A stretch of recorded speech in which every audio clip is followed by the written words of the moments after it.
Hey everybody, Zion over here from Nintendo Life, and today we're here to share with you our review of Kingdom Hearts Cloud version on Nintendo Switch.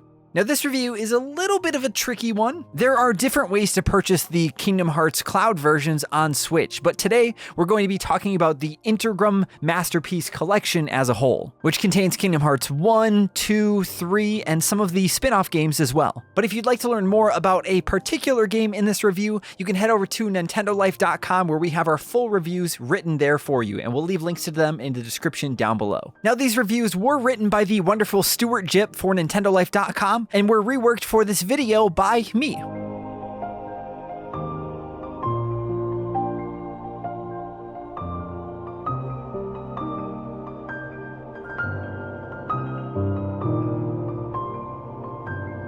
We've been begging and pleading for the traditional Kingdom Hearts experience to come to a Nintendo platform, a Nintendo handheld, for years. Not Melody of Memory or 358 Days Over Whatever. Those games were just nice surprises. We wanted the whole thing, or at least most of it playable on Nintendo Switch. And now, we've got it. In the most cursed form possible, a cloud version. And if the Elric brothers have taught us anything about reviving things from the past, it's that some things are better left dead. Or in this case, better played on other hardware. Now don't worry, we're not going to spend the entire review focusing on Cloud and his impressive yet limited capabilities, though we probably could. And by Cloud, I don't actually mean Cloud, I mean the fact that this game is played through the cloud. All of the Kingdom Hearts games available on Switch in this Integrum Masterpiece Collection, meaning Kingdom Hearts 1.5, 2.5, Dream Drop Distance, Kingdom Hearts 3, all of these games, if you want to play them, you need to have a consistent internet connection. You need to always be connected to the internet in order to play these games, as through the cloud, for those of you that are potentially still unaware, the games are streamed directly to your Switch. Now let's just take the drawbacks as they are. An unstable or weaker internet connection will hinder performance, causing stuttering, hitching, and freezing, and can introduce significant input lag, or worst of all, simply kick you back to the menu, potentially losing your progress. This is far from an ideal way to play Kingdom Hearts, and in truth, we don't understand why most of these games couldn't have been ported to Switch.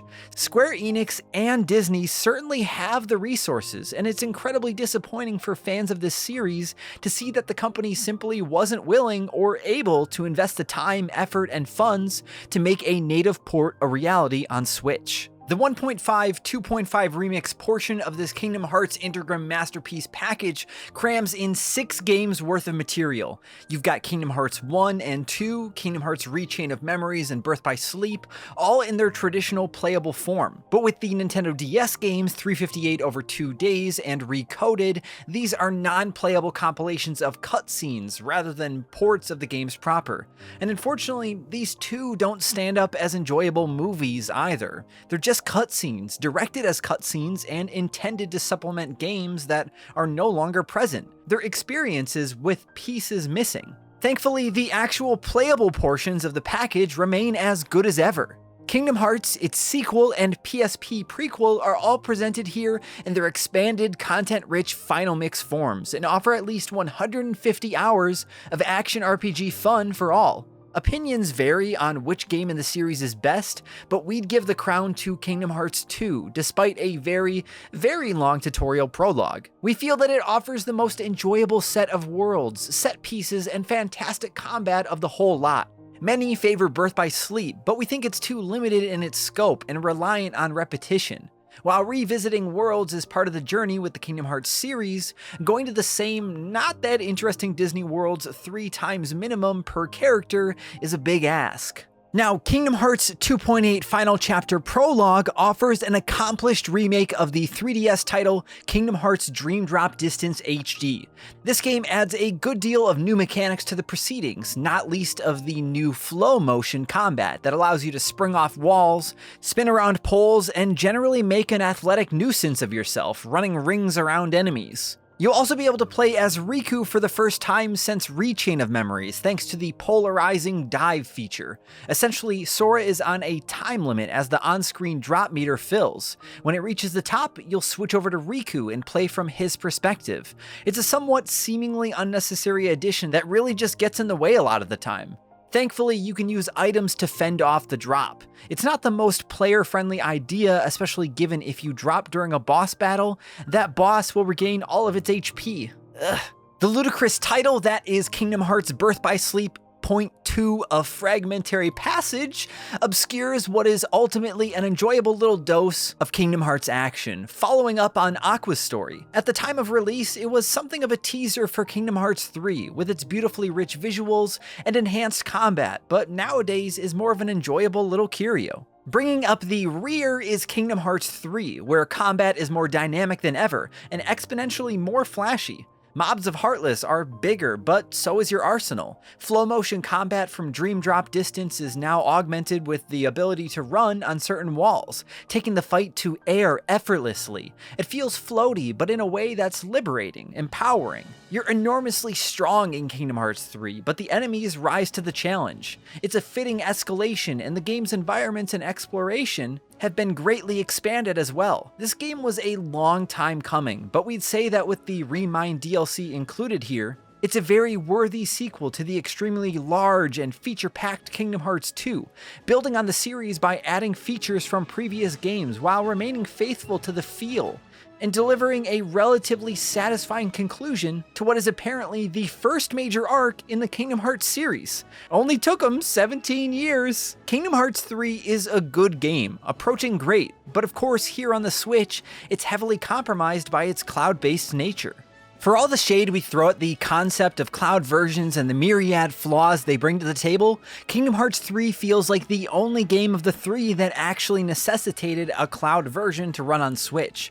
Of course, necessitated isn't really the case either, as it could have been cut down, compromised to work, but if a 1.5 and 2.5 HD remix doesn't get a port, then there's no way Kingdom Hearts 3 was ever going to.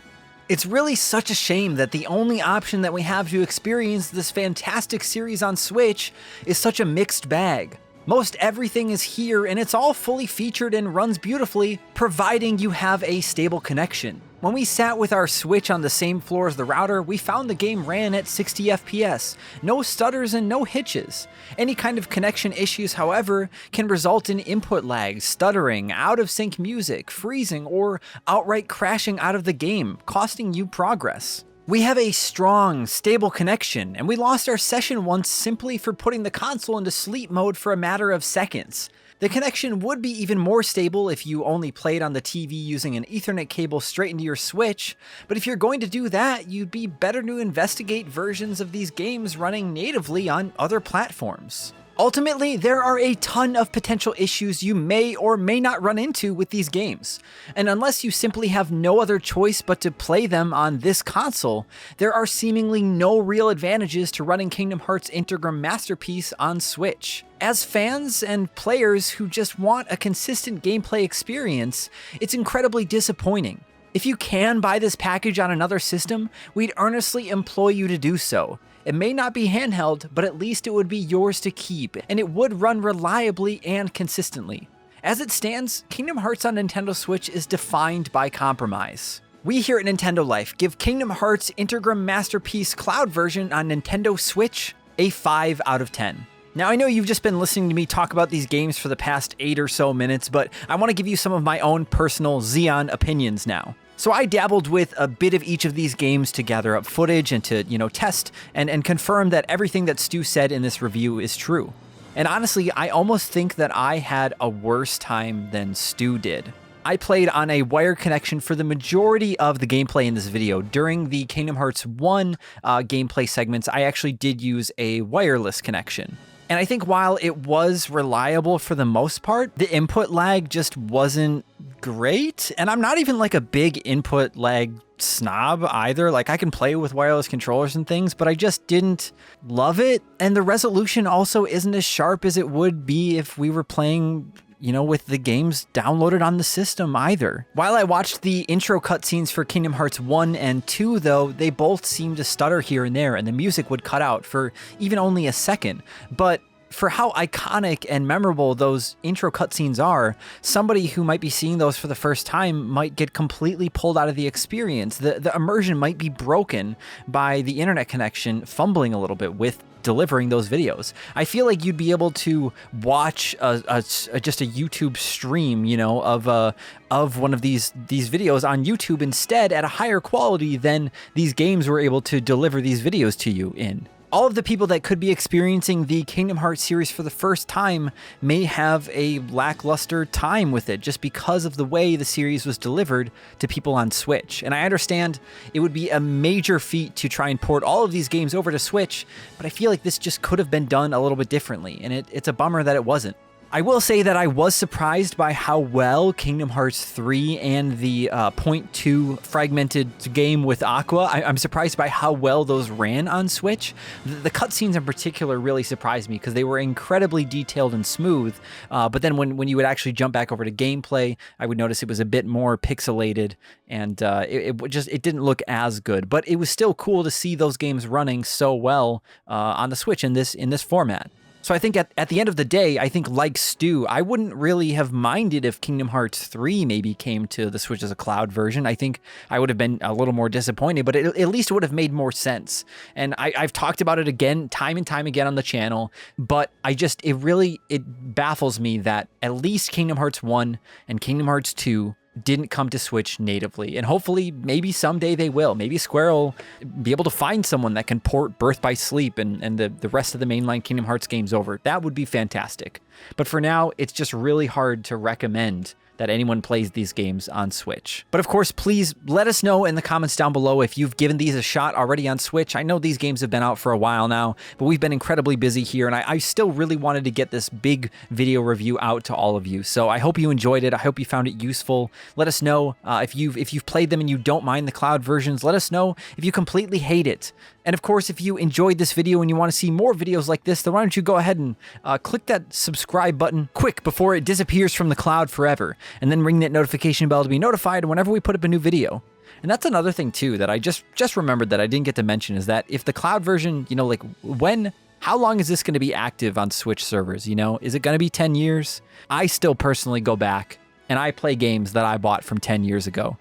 And it would be a huge shame to have maybe bought this whole Kingdom Hearts package, and then 10 years down the road, you want to go back and play one of the games you never did, and you can't anymore. That's just a shame. Thank you all so much for watching. I'm Zion from Nintendo Life. Stay safe out there, and we will see you all next time.